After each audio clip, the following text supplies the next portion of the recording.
हाँ जी, अब हम करेंगे क्वेश्चन नंबर 6। प्रश्नावली 11.3 का 5 हम कर चुके हैं। क्वेश्चन नंबर 6 हम करेंगे अब। तो देखिए, सबसे पहले हम क्वेश्चन को ध्यान से पढ़ लेते हैं। देखिए, एक लंबवृत्तीय शंकु का आयतन 9856 सेंटीमीटर क्यूब दे रखा है। ठीक है, इसको आप सेंटीमीटर क्यूब बोलिए या इसको हम घन सेंटीमीटर भी इसको बोलते हैं।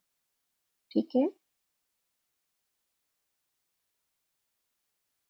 तो आपको क्या कर रखा है, लंबवृत्तीय शंकु का क्या दे रखा है, आपको आयतन दिया हुआ है। ठीक है, यदि इसके आधार का व्यास 28 सेंटीमीटर है। आधार का व्यास मतलब आधार जो होता है उसका एक वृत्त होता है, और वृत्त का क्या दे रखा है, आपको व्यास दे रखा है, और व्यास आपको दिया हुआ है 28 सेंटीमीटर है। तो ज्ञात कीजिए। ठीक है, इसमें 3 क्वेश्चन आपको दिए हुए हैं।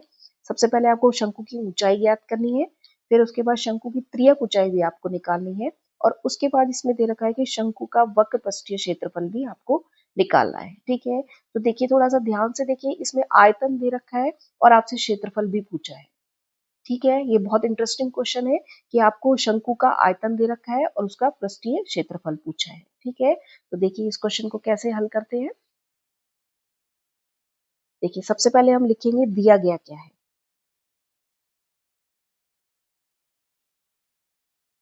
दिया गया है, सबसे पहले क्या दे रखा है, शंकु का आयतन आपको दिया हुआ है।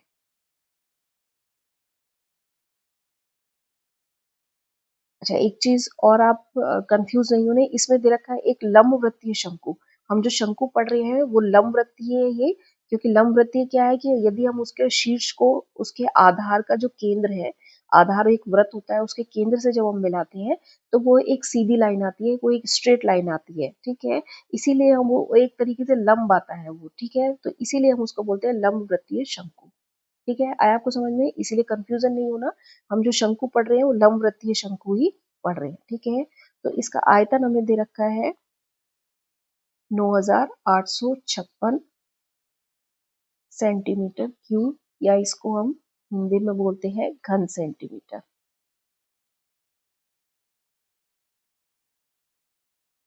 ठीक है, अब आगे आपको दिया हुआ है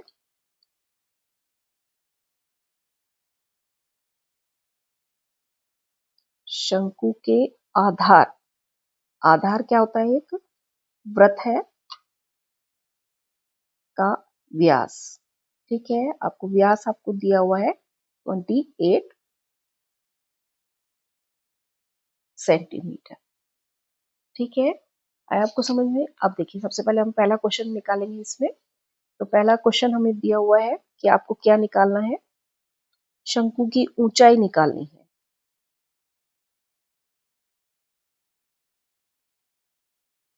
शंकु की ऊंचाई को हम h से डिनोट करते हैं, और वो हमें क्या करना है, ज्ञात करना है। ठीक है, इसलिए मैंने प्रश्नवाचक चिन्ह लगा दिया है इसमें। ठीक है, तो देखिए, देखिए हम जानते हैं शंकु का आयतन क्या होता है। देखिए, शंकु का आयतन होता है 1/3 पाई आर स्क्वायर एच। ठीक है, ये फॉर्मूला है जिससे हम शंकु का क्या करते हैं, आयतन निकालते हैं। अब देखिए, चूंकि क्वेश्चन में हमें आयतन दिया हुआ है, ठीक है, तो इस आयतन की जगह मैं ये वाला मान रख दूंगी। तो ये आपको दे रखा है 9856। ठीक है, और ये इस फॉर्मूले में हम मान रख देंगे 1/3 का 1/3, पाई की जगह हम लिखेंगे 22/7। ठीक है, आर आपको, अच्छा हाँ ठीक है, आपको आर इसमें निकालना पड़ेगा, थोड़ा सा एक स्टेप मिस हो गया है। ठीक है, तो देखिए, शंकु के आधार का व्यास आपको दे रखा है। ठीक है, तो शंकु का त्रिज्या क्या होगी, ये देखिए यहाँ लिख देती हूँ मैं। शंकु के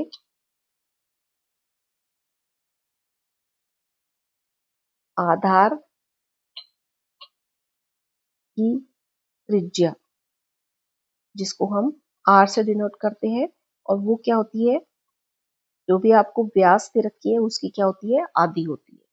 ठीक है, तो व्यास आपको दे रखा है 28, इसका हम आधा करेंगे तो ये आएगा हमारा 14 सेंटीमीटर। ठीक है, तो हम इस आर की जगह क्या लिखेंगे, 14 सेंटीमीटर। तो 14 सेंटीमीटर का स्क्वायर करना है, ठीक है। अब देखिए, अब ये सिंपल सा कैलकुलेशन है, आपको क्या करना है, जो भी h के गुणा में है वो इसके भाग में चले जाएंगे, और जो भी इसके भाग में है वो इसमें गुणा में चले जाएंगे, और जो भी गुणा में है वो भाग में आ जाएंगे। इसका पक्षांतरण कर देंगे हम, ठीक है। तो देखिए कैसे करना है इसको। देखिए 3 और 7 इसके भाग में है h के, तो ये क्या करेंगे, इसमें गुणा में आ जाएंगे। 3 गुणा 7, ठीक है, पक्षांतरण करेंगे तो क्या होगा, यहाँ पे सिर्फ ये क्या है, h अकेला रह जाएगा, तो हमें h की वैल्यू आ जाएगी जो कि क्या है, शंकु की ऊंचाई है, ठीक है। और ये भी जो भी गुणा में है इसके, वो इसके भाग में चले जाएंगे। तो ये 22 आ गया, 14 का की घात 2 है, तो इसको मैं 2 बार लिख दूंगी, ठीक है। अब देखिए सिंपल सा है, आपको h निकालना है, सिंपल सी कैलकुलेशन है। सिंपल सी कैलकुलेशन है, तो देखिए आप 14 को आप इससे काटेंगे, ठीक है। ये आप समझ लीजिए कि 14 को इससे भाग करेंगे तो ये हमारे पास आएगा 704, ठीक है। उसके बाद आप क्या करेंगे,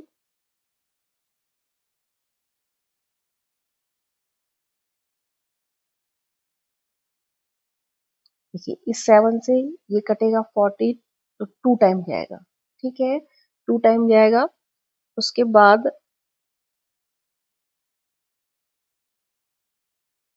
हाँ, इस 2 से आप इसको डिवाइड करेंगे या इसको कट करेंगे, ये आ जाएगा 352, ठीक है, 352।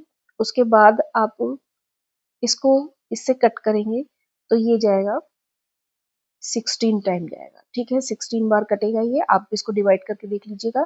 352 को हम 22 से डिवाइड करेंगे तो ये 16 टाइम जाएगा, ठीक है। और 16 को हम 3 से मल्टीप्लाई करेंगे तो ये आएगा 48, ठीक है। तो शंकु की जो ऊंचाई है वो हमारे पास आ गई 48 सेंटीमीटर। यूनिट का आपको बहुत ध्यान रखना है, आपको इसमें जिस यूनिट में आपको, जिस इकाई में आपको दे रखा है, उसी में आपको क्या करना है, आंसर भी लिखना है, ठीक है। तो ये आपके पास आ गई शंकु की ऊंचाई। अब आगे देखिए, हाँ जी, सेकंड क्वेश्चन में आपसे पूछा है शंकु की तिर्यक ऊंचाई, जिसको हम क्या करते हैं, एल से डिनोट करते हैं, ठीक है। ये आपको निकालना है, ठीक है। तो इसको देखिए कैसे निकालना है। तो देखिए शंकु का मैं एक रफ डायग्राम बना देती हूँ। तो देखिए ये एक शंकु है, ठीक है, जिसका आधार एक वृत्त होता है, ठीक है।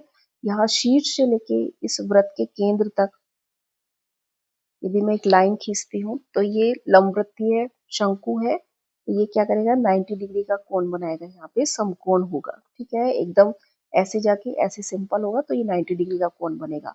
और इसको हम बोलते हैं शंकु की ऊंचाई, इसको हम बोलते हैं तिर्यक ऊंचाई, और ये इसकी होती है आधार की त्रिज्या, जो कि एक वृत्त होता है, ठीक है। तो हम क्या करेंगे इसमें, अब देखिए एच आपको अभी आपने निकाला है 48 सेंटीमीटर, उसके बाद आर आपने निकाला है 14 सेंटीमीटर, ठीक है, जो भी व्यास से हमने निकाला है, ठीक है। तो इसको निकालना क्या है, अब हमें तिर्यक ऊंचाई निकालनी है। इसके लिए हमें क्या करना पड़ेगा, इस समकोण त्रिभुज को लेना पड़ेगा। इस समकोण त्रिभुज को मैं नाम दे देती हूँ ए बी सी। देखिए ये एक समकोण त्रिभुज है, ठीक है। तो इसी से हम क्या करेंगे, इसमें पाइथागोरस थ्योरम लगाएंगे, पाइथागोरस प्रमेय यूज करेंगे, क्योंकि ये क्या है, एक समकोण त्रिभुज है, ठीक है, ये एक समकोण त्रिभुज है, ठीक है। तो मैं इसको देखिए दोबारा बना देती हूँ एक बार, ये देखिए,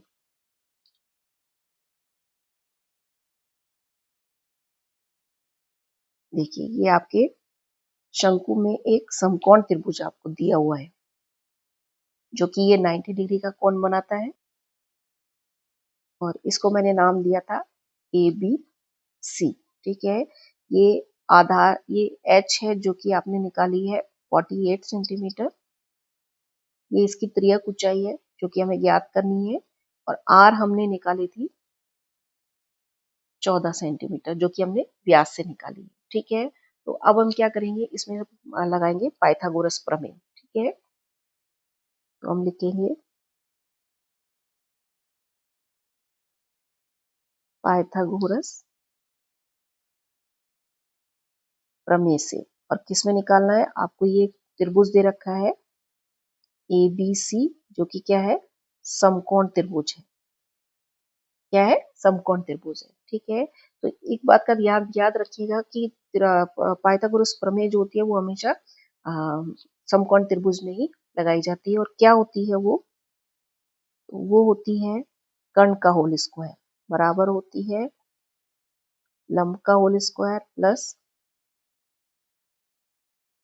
आधार का होल स्क्वायर। ठीक है। तो क्या है, ये इसका कर्ण होता है, ये इसका लंब है और ये इसका आधार है। ठीक है, ये समकोण त्रिभुज होता है और इसमें पाइथागोरस थ्योरम लगाते हैं। ठीक है, तो अब हम क्या करेंगे, इनमें इसका मान रख देंगे। तो देखिए कर्ण हमारे पास होती है ये एल, चलिए इसको मैं पहले AC लिख देती हूँ क्योंकि ये AC है। उसके बाद लंब है, लंब आपकी है AB, आधार आपकी दी हुई है BC। ठीक है, अब AC को आपने लिखा है L, ठीक है, जो कि त्रियक ऊंचाई है उसका स्क्वायर। AB क्या है, इसकी ऊंचाई, ठीक है, जो कि क्या है 48 सेंटीमीटर का स्क्वायर और BC है आपकी 14 सेंटीमीटर स्क्वायर। ठीक है, ये आपकी पाइथागोरस थ्योरम है जिससे हम क्या करेंगे कि L की वैल्यू निकालेंगे। ठीक है, त्रियक ऊंचाई निकालेंगे तो L स्क्वायर, देखिए 48 है, 48 को जब मैं 2 बार मल्टीप्लाई करूंगी तो ये आएगा 2304। ठीक है, ऐसे ही मैं 14 को 2 बार मल्टीप्लाई करूंगी तो ये आएगा 196। इनको जब मैं प्लस करूंगी तो ये आएगा,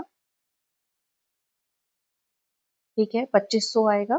ठीक है, देखिए 2500 को मैं लिख सकती हूँ 50 गुणा 50। ठीक है, और L को लिख सकते हैं L गुणा L। ठीक है, तो L की वैल्यू आपके पास आ गई 50 सेंटीमीटर। ठीक है, ये आपकी आ गई त्रियक ऊंचाई। ठीक है, तो ये आपका हो गया सेकंड का आंसर। ठीक है, आगे देखिए थर्ड क्वेश्चन कैसे करना है इसका। थर्ड है आपका, आपको क्या निकालना है, शंकु का वक्र पृष्ठीय क्षेत्रफल निकालना है। वक्र पृष्ठीय क्षेत्रफल जो कि हम निकालते हैं पाई आर एल। वक्र पृष्ठीय क्षेत्रफल निकालना है, पूरा नहीं निकालना है, वक्र का निकालना है टोटल या कुल वक्र पृष्ठीय क्षेत्रफल में तो उसका आधार का क्षेत्रफल भी आपको क्या करना पड़ता है, ऐड करना पड़ता है। ठीक है, लेकिन यहाँ क्या करना है, वक्र पृष्ठीय क्षेत्रफल निकालना है तो आपको क्या करना है, सिर्फ ये वाला फॉर्मूला लगाना।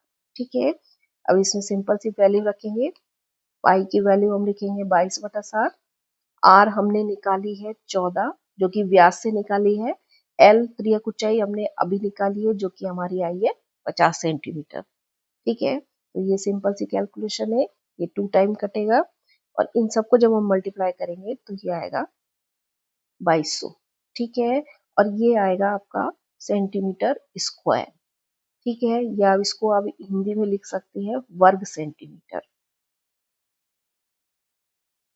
ठीक है, क्योंकि देखिए क्षेत्रफल हमेशा स्क्वायर में लिखना है और आयतन हमेशा आपको घात 3 में लिखना है, घन सेंटीमीटर में लिखना है। ये आपको बहुत ध्यान रखना पड़ेगा वरना नंबर कटेंगे आपके। ठीक है, तो ये आपका आ गया तीसरे का आंसर। ठीक है, ओके, थैंक यू।